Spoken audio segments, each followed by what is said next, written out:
Hi, I'm Bob Sodaro, and I am in the garden. Let's explore creative minds at the panel garden. See what blooms, see what we find at the panel garden. Comics, cartoons, from old and new, nerdy peeps, writers, editors, and art. Picking all their minds apart, with evil web as adorable as it gets. Awesome. Okay, so you've been through the pleasantries before. You know what you're in for. Oh no, I wanted to start out by saying I want to prepare everybody. I am something of a smartass. And years ago, I met Al Jaffe.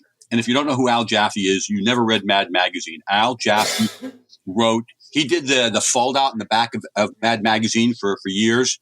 Oh, nice. And he also wrote a segment called Snappy Answers to Stupid Questions, which was hilarious. And I met him one time, and I said to him, "You're the reason I'm a smartass, because of snappy answers to stupid questions. My father hates you." He said, "Well, I've done my job then." Oh, that's awesome. I know. That's awesome. It was great. And the guy's like 100 years old. He's still alive. Excellent. Okay, so Bob, you are sort of a Renaissance man. You've done a little bit of everything. You've written comics. You've written books. You have the distinction of being one of comics' longest-running journalists. How does that feel? It feels really weird because I'm very upset that 20 years ago isn't the mid 80s anymore, because I started writing for Amazing Heroes back in 1981 was my first published article, and I wrote for, between the 80s and 90s, I wrote for virtually every comic fanzine magazine that was out there. I wrote for trading card magazines, toy magazines, comic book magazines, and as a journalist. And I started, and I've been going on. I've been writing on and off, mostly on. And I started, and it's myself, Peter Sanderson started at that time. And, oh God, I can't think of there was another journal. There was somebody else. I'll get her name in a minute. Heidi McDonald. Apologies to Heidi.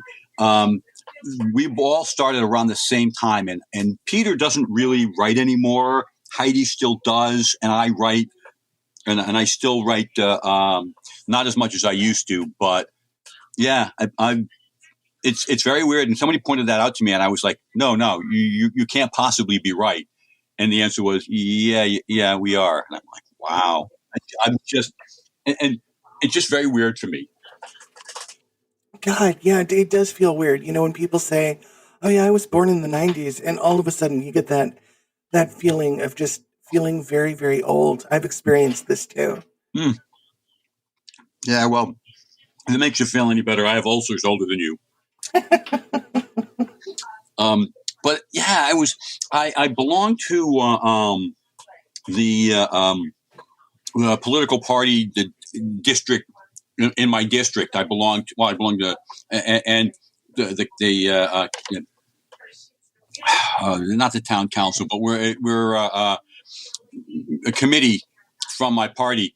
And when I joined it recently, when I rejoined it, the part, because I moved from one district to another, turned out that the chairman from the district went to school with my son, and I was like, wait, what?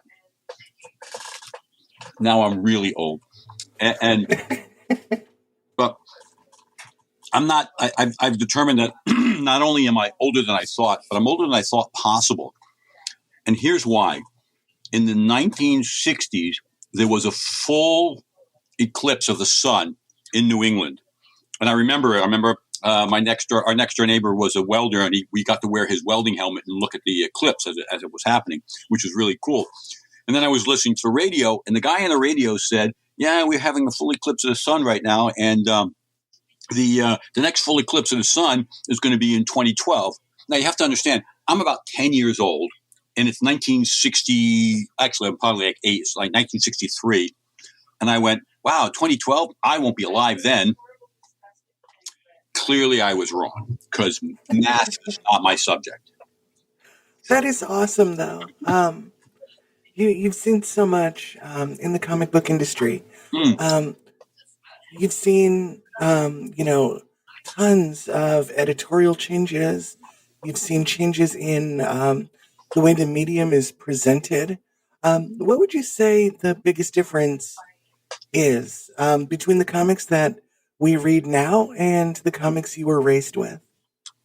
Around 2000 is when, well, it might have happened before then, but I started reading comic books in 1960, give or take. And so I was there at the dawn of the Silver Age of comics, the dawn of the Marvel Age of comics.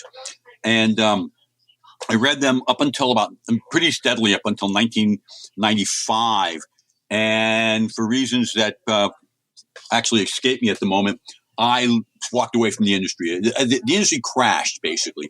I remember going to San Diego Comic-Con in 95, and I was and every publisher in the field of comics, every news magazine in the field of comics had a convention issue that on the floor of the and I was literally in every issue that was being distributed on the floor of the convention, and half a dozen or more. And when I got back from that convention, the market crashed. It just spun out of control and crashed. And I walked away from the industry. I said, "Well, I'm done. You know, if all my outlets are no longer being published, I stopped being in it." And it wasn't until 2000 or so 2001 I came back, and basically that was the year that the first Spider-Man movie came out. Right around, I came back just before the first Spider-Man movie came out, and I started reading comics again. And I looked at them, and I was baffled by the way comic books were being rendered at that time. It took me a while to relearn how to read comic books because everything was different. It was, stories were not told the same way. The panel layout was different. The coloring was different. Everything seemed to be a monochrome. This issue, everything was a shade of blue. Next issue was a shade of red. After that, it was a shade of something. And I didn't understand. It took me a while to follow what was going on, and I finally caught up with it again. And so it's a little different, but it's still comic books, and I still enjoy it. And it's still a lot of fun for me. So the last time we talked, you were saying how you are a lifelong comics reader. Yes, I am. And you consider yourself a member of the cult of comics. The cult of heroes. Exactly. What does that mean? I am a word I coined was heroist. I believe in the cult of heroes. I believe that if there were no heroes, we would have invented them. But there are heroes, and we did invent them. And when my son was in kindergarten, his school used to have what was called an all-school meeting every Friday. And at that meeting, each class got to do a skit or a play or a musical thing or something, and everybody got to participate. And it was really kind of a very cool. It was a magnet school. It was a very, very cool program that they did. And the principal would call up everybody who had a birthday that week and ask them a bunch of questions about themselves. Who's your teacher? When's your birthday? How old are you? And then they would ask a question. She would ask a question, and the question that she was asking that year was, "Do you have a hero?" And she would ask that every week of everybody. And the week of my birthday, I showed up. And as a parent, if you show up, and parents were allowed to show up and attend the meetings, you could sit with your child. And my son was in kindergarten at the time, so he's now 30, to give you how long ago it was. And I was sitting with him in the back of the room, and he said, are you going to go up? Because obviously he knew it was my birthday. And I said, nah, I'm not going to go up. He said, chicken. So when your 5-year-old son calls you a chicken, you got to do it. So, all right, fine. I got up and I went in the line and standing in line, and the principal's asking all these kids. And she asked them, the question was, do you have a hero? And I don't think many of the kids either understood the question or had picked out a hero, or they didn't process it quite right. So she wasn't getting really good answers. So she said, so when she finally got to me, she goes, oh, Mr. Sodaro, how you doing? It's your birthday. I went, yes, it is. And she asked me a bunch of questions. And then she said, do you have a hero? And I said, yes, I do. And she was so excited that somebody understood the question and could give her an answer. And she said, who's your hero? And I told her. And she regretted having asked me, because I said Spider-Man. And she groaned and her eyes are rolling. And the kids all are laughing. They're hysterically laughing. And all I can think is she's going, yeah, I had to ask this knucklehead this question because, he's, again, smartass. But then she had the presence of mind to ask the next question, which was, why is Spider-Man your hero? And I said, and I gave her the only answer I knew. It was the answer that Stan had given us back in 1961, 62. Because with great power must also come great responsibility.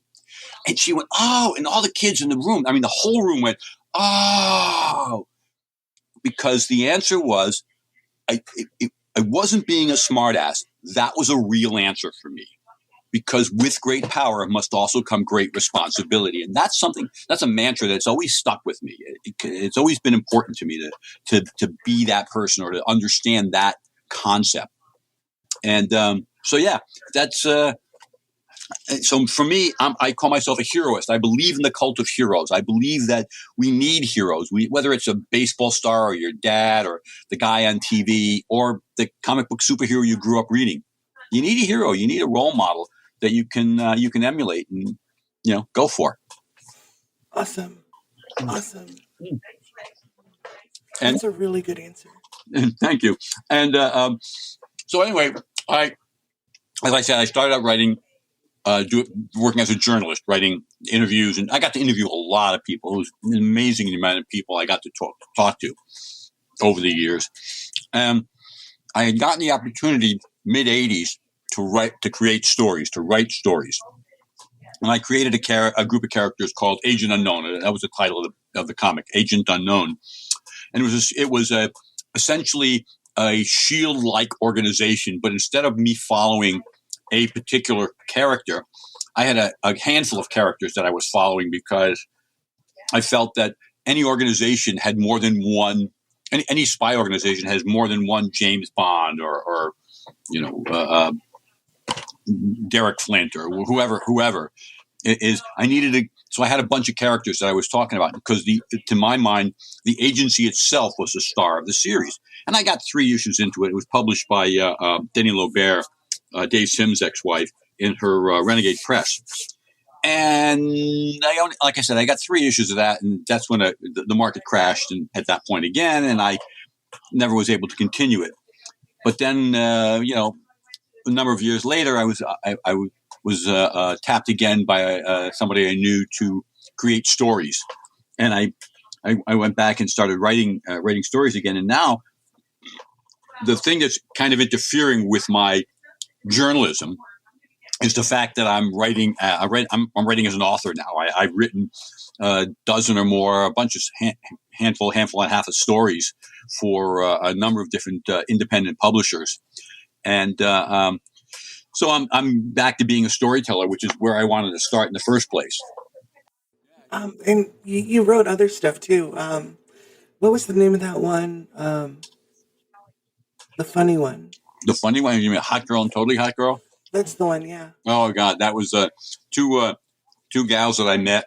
They were eye candy at a booth at a comic book show, and I got to talking with them and flirting with them a little bit, and we kind of hit on this idea of them going out as the dynamite duo, Hot Girl and Totally Hot Girl, and I wrote this story that was basically, and I got some guy to illustrate it, and it was good girl art, over very, very bad puns. And the reason was that I needed the good girl art so you'd actually look at and read the very, very bad puns that I was writing.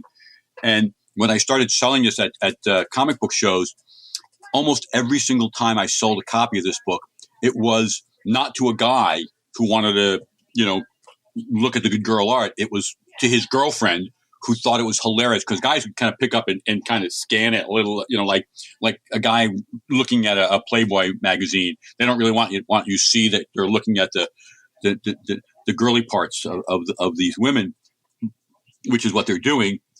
But the girls would look at it, and the women would actually read the dialogue, and they go, "Oh, this is hilarious. We're buying this." And the guy was like, "Oh, we can? Cool. I'm not in trouble for looking at this." And so I did that, and that was so I got to do that, and that's actually, interestingly enough, has spawned a number of ancillary stories that kind of cropped up out of it, and these characters have not so much appeared in other stories I've written, but the world that they're in has spread out to other stories that I'm writing. And it turns out that I've got this a world building thing going on in half a dozen different publishers, and all the publishers know that my characters are jumping from comic to comic, and nobody seems to care because it's all good. So where does world building start when you do it? Does it happen gradually, or does it happen all at once? In my case, it's happening gradually, because in the example of the Hot Girl and Totally Hot Girl, I wrote a story, and the two girls, they're young superheroines, and they're fighting crime, and they're being mentored by an older retired superhero called Professor Arachnid. And I was then challenged I was asked to write a prose short story. And I was like, what am I going to write about? I don't know. And they said, well, you know what? I have this character, Professor Arachnid. He's retired. What happened? How did he come to meet these two girls? And I wrote a story about Professor Arachnid being retired. He was living in Richmond, Virginia. He was a teacher. He was his niece was living nearby. He had some issues. His wife had died, and his brother and his sister-in-law, they both passed away as well. And now he was just, the only family he had left was his niece and her family.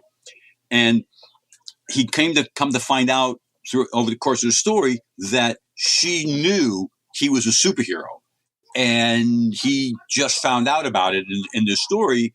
And it kind of brought him back in, and he met these two girls, and between meeting these two gals who are not yet superheroes but want to be superheroes, and his niece, and discovering his niece knew about him being a superhero, it kind of brought him back into the fold of being a superhero. And so that story kind of grew out of that. And I was telling somebody else about this, and the Professor Arachnid, his backstory was, I needed a backstory for him. So his backstory was basically, when he was in high school, there was a celestial event that created a bunch of superheroes, and he was one of them, and they were him and his friends were all in high school, and they all became superheroes, and they formed a super team, and yada yada yada. Things happened, and then they all broke up and went away and went in their different directions. And this other person said, "Well, now you have to write that comic book." And I went, "Well, what are you talking about?" "Well, I want to hear the story of Professor Arachnid and his friends and their superhero group." And I went, "Oh, yeah, that's interesting." So I have this. I haven't written that one yet, but I have I know who they are and what that story is. But then I also had to figure out how to bring, and again, I was writing a story for something else. Actually, it was a backup story for a backup prose story for an extended issue of Hot Girl and Totally Hot Girl, and I'm trying to figure out how the two girls came into met Professor Arachnid. So I had them meet two other superheroes of mine from a completely different storyline, who then directed him. They had a super team, but he's like, no, I can't put you on my team because my team is full of people who already have powers and know what they're doing. And basically we're not superheroes as much as we're a paramilitary group. So I can't train you because I can't be watching you. So I'm going to send you to someone who can train you. And that's this guy, Professor Arachnid, who basically was on the leading edge of the superheroes of this world that I'm building. So he points them in there and in that direction. So that story actually precedes the story of him being a teacher and meeting them down in Virginia. And, and so that's kind of how my world building has gone. And it's connecting to other people. And that character actually showed up in I've been writing stories for Red Anvil Comics, where I'm an editor. And the comic is Cyberines. And the two characters who pointed the hot girl towards, and this is very convoluted, towards Professor Arachnid, have a cameo in the first issue of Cyberines, which is again from Red Anvil. So again, and it's not that I intended to do this, but these things all just seem to connect to each other because I guess my brain works that way. So when you write, is the process super different between writing a comic and, say, writing a nonfiction book about Happy Meal toys?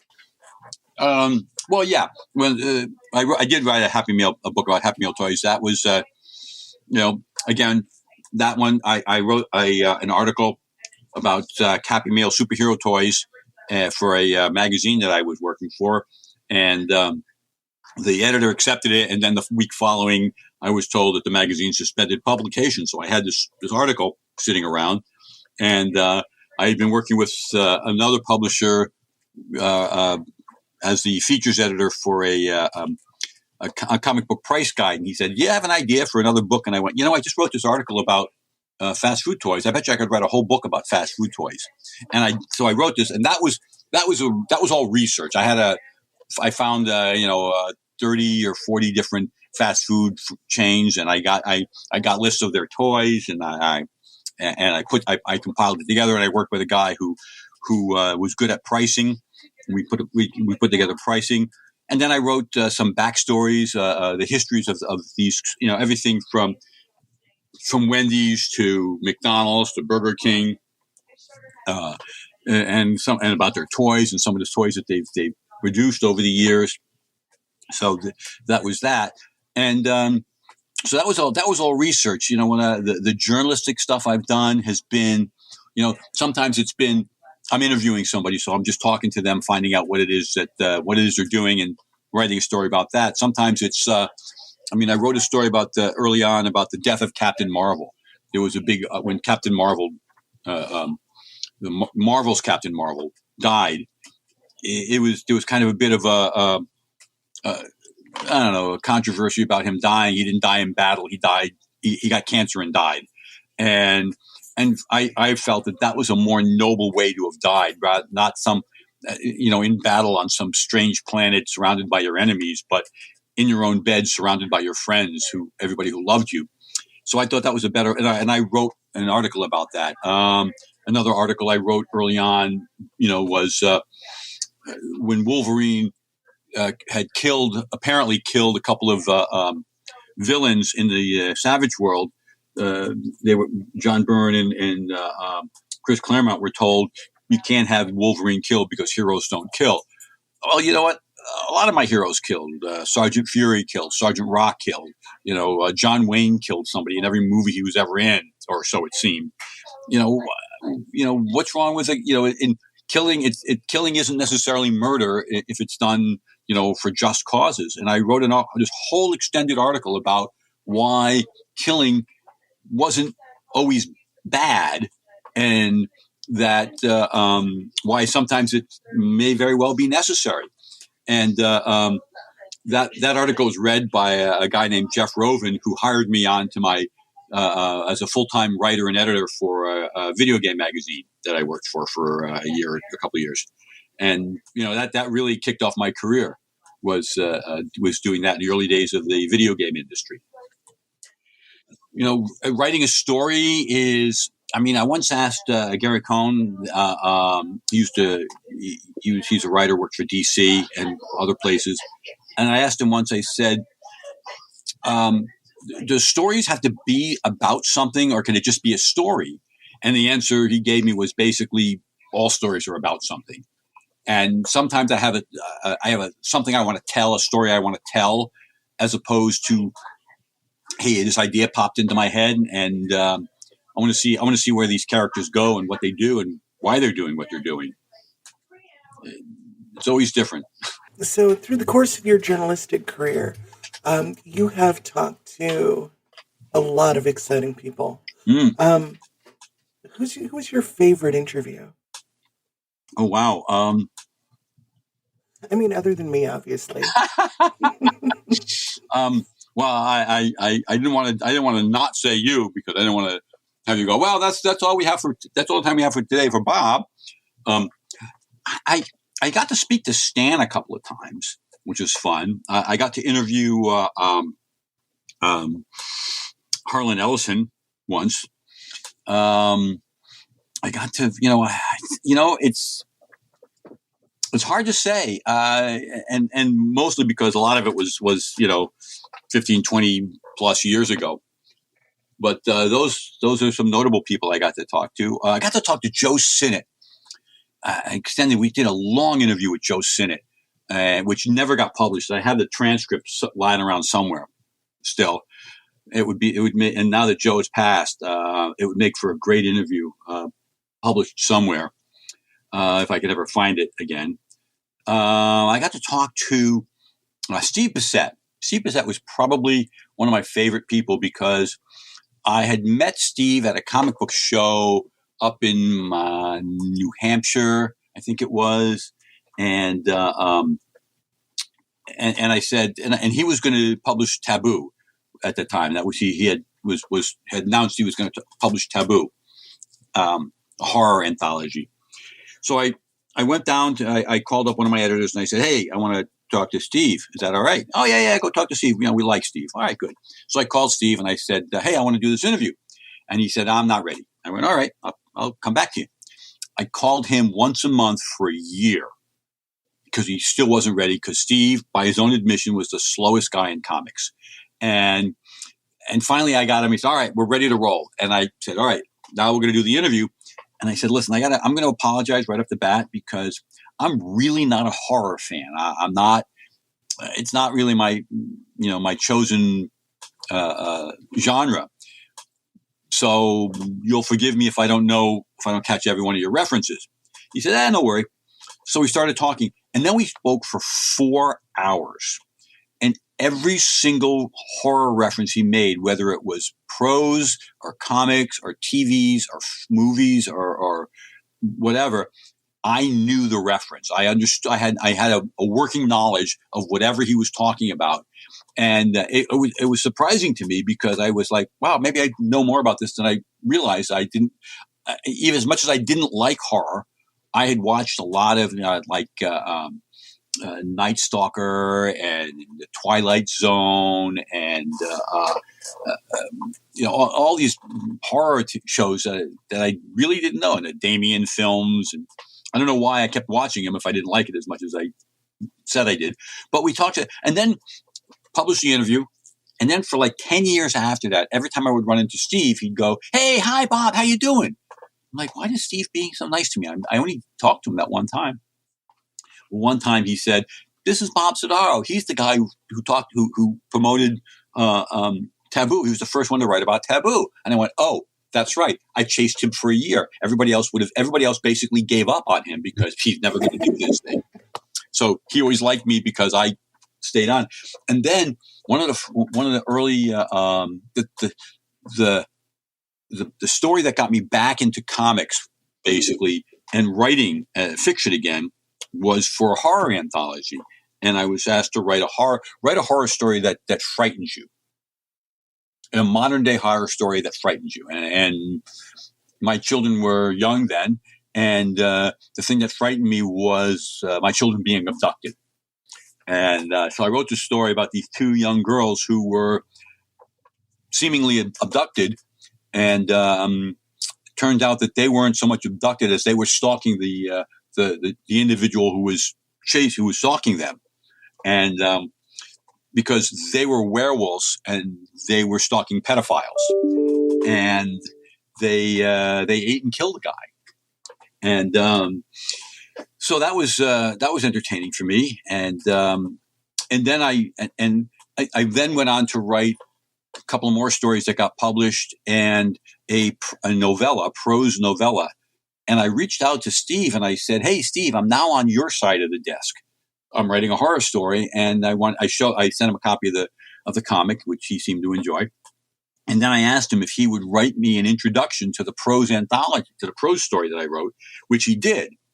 And even though that was, 10 years ago or better, I never got a chance to publish it. I ended up splitting with my publisher, and I finally hooked up with a new publisher, and I'm getting ready to reissue the 3 short stories of the Wülf Girlz, as I call them, and as a comic. And then I'm going to probably also publish the novella I wrote and include Steve's introduction, and send him a copy and an apology that it took me so long to get there. Do you have a favorite comic of all time? Well, my favorite character is Spider-Man. I've been following his adventures since the early 60s, and had a pretty extensive run of Spider-Man stuff. Lately, I've been getting into Captain Canuck, which I really started reading back in the 80s when it was first being published. And then it went, they stopped publishing for a while, and they came back a few years back. And I was following it again and kind of dropped off because it was difficult getting comics from Canada.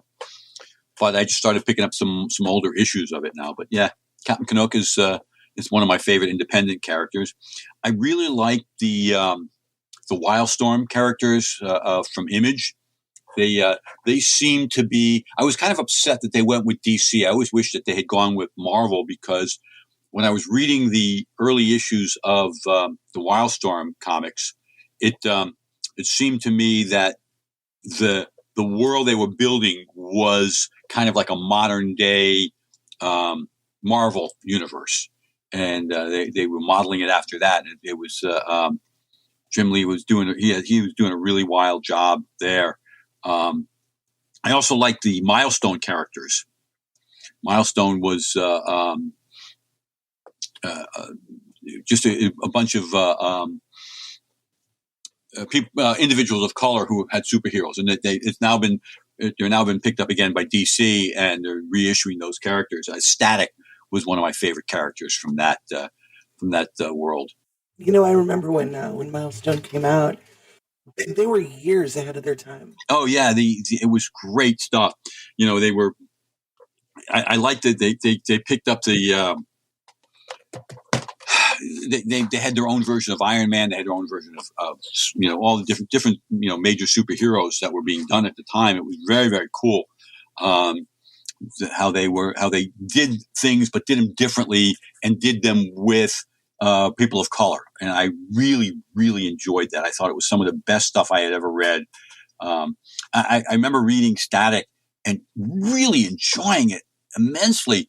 And I'm like 3-4 issues into it, and all of a sudden I went, "Oh, now I know why I like this, because it's Spider-Man, but instead of a white teenager, it's a black inner city youth and their powers are not the same, but the stories were very reminiscent of each other, and it was amazing."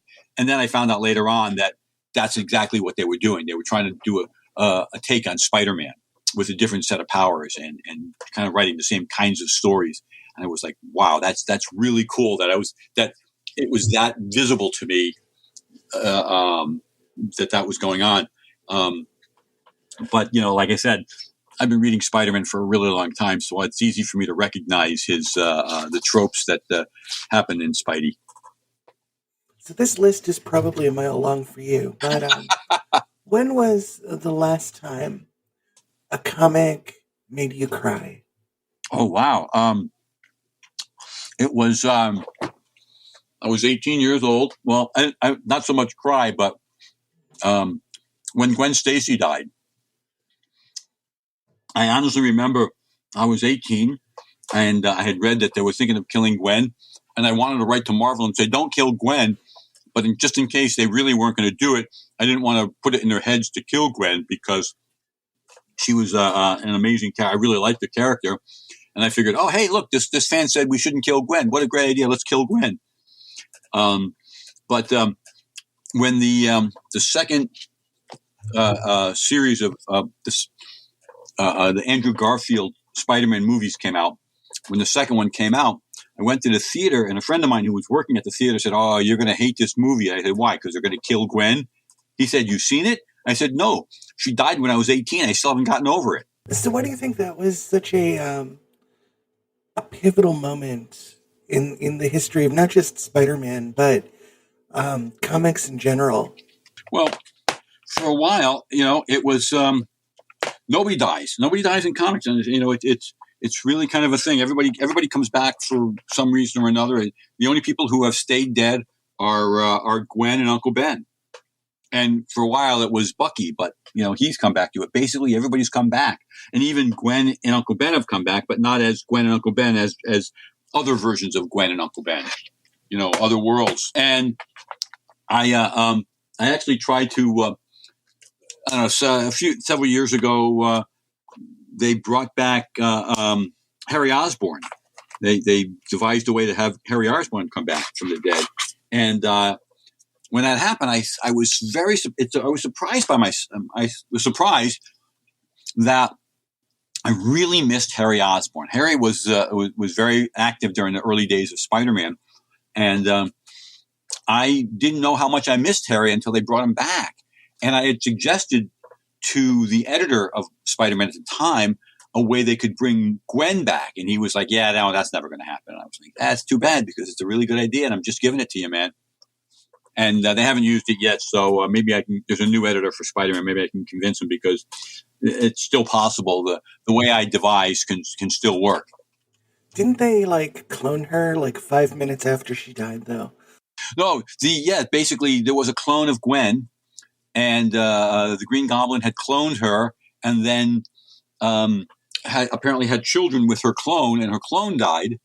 And he had children with her clone, and they showed up. And then he had twins. There were twins, a girl and a boy, and the girl died, and the boy disappeared. And I said, and basically that was my answer. I said, you know what? Somebody can find an old hidden lair of the Green Goblin, and in the lair is a stasis chamber, and the stasis chamber is the real Gwen, because what happened was he didn't throw Gwen off the George Washington Bridge. He captured her, cloned her, had sex with the clone, and because he's an old creepy dude, and Gwen wasn't going to have relations with this guy. So when she rejected him, that's when he kidnapped her and cloned her, and he threw the clone off the bridge to hide the fact that she was a clone. And then, but the real Gwen Stacy is not dead. The real Gwen Stacy has been in a stasis chamber all this time, and somebody just has to find the chamber and open it up and revive Gwen, and you can bring Gwen back. And the answer was, no, that's not going to happen. I was like, man, that's still a good idea. They've done stuff that's pretty close to that, though. I mean, just over the years in general. Yeah, and I don't know. Everybody, every Spider-Man's been cloned a couple of times. Miles Morales has been cloned a couple of times, and it's hey, that wasn't really me. That was a clone. And then Doc Ock took over Peter's body and became Spider-Man, the superior Spider-Man. And I hated the concept. I have to admit that the stories were really good. Grudgingly, I'm going to admit that, but I hated the concept of it but I knew, and the only reason I put up with it because I knew it was going to end, because it happened 14 months before the second or third Spider-Man movie came out, and I knew that they're going to put Doc Ock. They're going to put Peter back in his own body because they can't have Doc Ock as Spider-Man in a comic and Peter as Spider-Man in the movies. And that's where they did that first big Spider-Verse event, which was awesome. Oh, that movie was amazing. It was easily the best Spider-Man movie ever made, and as well as one of the better comic book movies ever made. Oh yeah, I love that one. Seeing Miles Morales on film for the first time was just it was pretty badass. Yeah. Oh, and in the second Spider-Man film, no, the first Spider-Man, the first current Spider-Man film, Tom Holland film, there's a sequence where he runs into a guy in a parking lot, a parking garage, and he talks to him, and the guy says something about going to see his nephew. And if you look at that, if you watch that sequence again, you realize the guy he's talking to is Miles Morales' uncle. Check it out. I'm serious. Oh, and by the way, and in the first Spider-Man movie, the Tobey Maguire movie, when Mary Jane in her whiting gown is running through the park to catch up to go meet Spider-Man Peter at the end of the movie, turns out that she literally runs by what's his name, the Punisher. No kidding. Yeah, he's in the guy who played the Punisher in the Thomas Jane. Thomas Jane is standing in the park, dressed all in black, and she runs past him, and he's literally there as the Punisher. You have to check that out. And I didn't know about it until afterwards, and you can find it on if you Google it on Google, you can find it. Nice. It'll come up. But well, Bob, we are up against the end of the show. Okay. Are you ready for the fun part? Oh, let's do the fun part. Awesome. So, is there a particular Ninja Turtle that you see yourself as?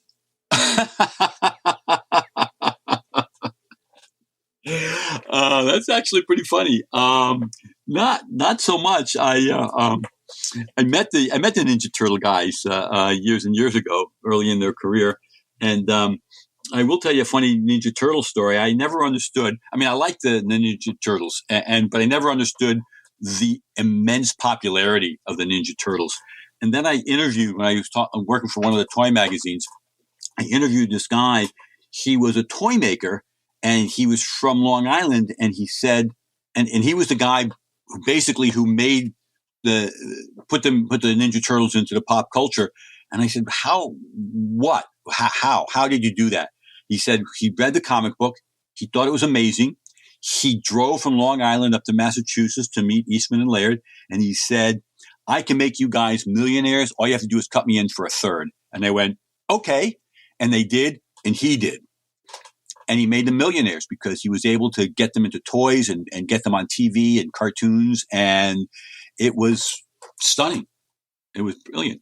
And of course, the other Ninja Turtle story I have is when they first went from black and white to color, and they were being printed by Archie for a while. I said, hey, I was talking to one of them. I don't remember which one I was talking to. And I said, you guys made a mistake. What mistake did we make? He said, well, they're all wearing the same color mask, and I can't tell who's talking unless I look at whatever weapons they're carrying. And they went, oh, it never occurred to us because we always know who they are, but we're writing them. The very next episode that came out in color, they all had different color masks on. And that's how you can tell them apart now because of whatever mask color they're wearing. Nice. I other than that, I really have no other Ninja Turtle. I don't know. I really like the movies, though. Like I said, the comics were fun, and the movies were always entertaining. Awesome. So if you had a Batman-style utility belt, but made with items that are relevant to your own life, what would be in it? Let's see.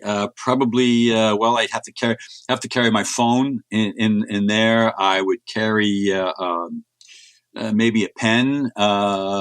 my laptop. I would be able to have a fold-out laptop and keyboard, an uplink so I can get to the internet, and a TV screen so I can watch movies, among other things. But yeah, those things would, it always would be fun to have some kind of utility belt where I can carry all the stuff that I need, and maybe a sandwich. What inspires you? Ooh.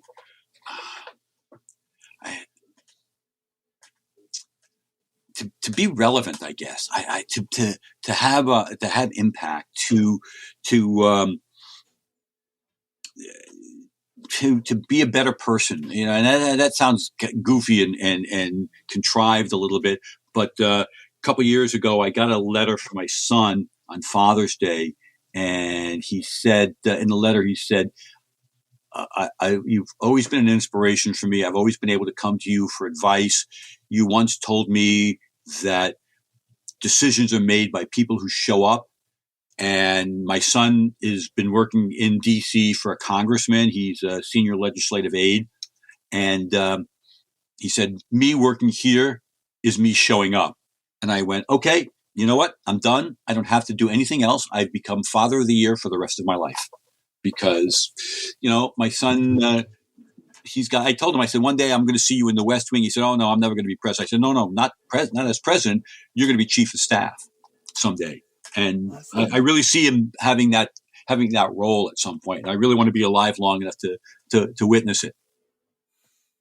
Because, to me, it's not about me as much as it's about my children. I want my children to aspire to great things and to achieve great things. And right now they're already, as far as I can tell, have achieved greater things at their age in life than I did when I was their age. And if the most important thing I think I can do is to be their father.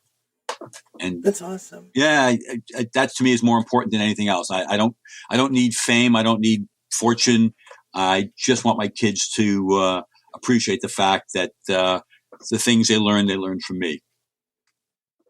So do you have a particular set of criteria that you would use when picking out a sidekick or a minion? Oh, interesting. Another interesting question in that over the course of my life, a couple of times I've been in charge, but I'm not so much interested in being in charge as to being the sidekick, being the guy behind the guy.